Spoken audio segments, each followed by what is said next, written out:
This story is really embarrassing, but Ryan told me to tell it, so I'm going to. One thing about me is that 2 months ago, my husband and I went on a trip to Mexico. The resort was really nice, so you can eat and drink. But I usually don't drink because I get tipsy off one margarita. Well, on the last night of our stay, the resort had a really fun silent disco.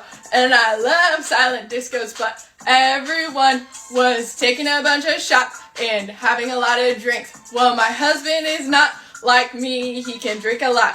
But I was drinking also with him.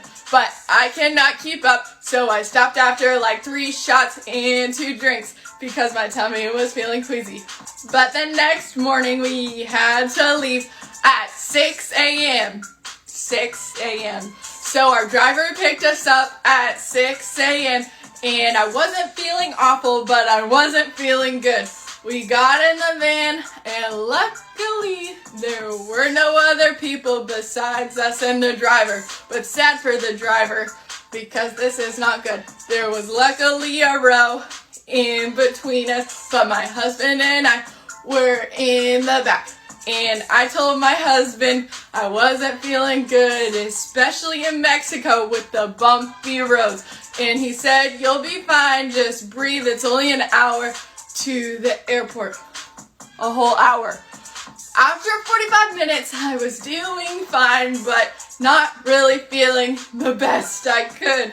And it got really bumpy and really windy, so I told my husband to drink up his coffee and give me the cup.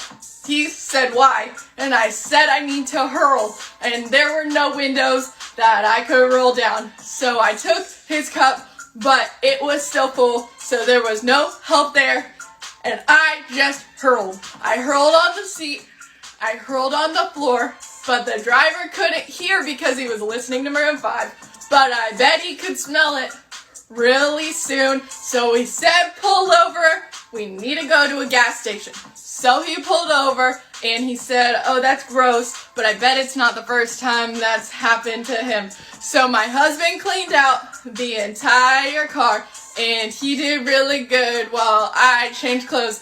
And we tipped the driver really well. We gave him all the money that was left in our wallets, and we made it to the airport, and I made it home. So don't take shots if you're a lightweight and in Mexico trying to go home on bumpy roads.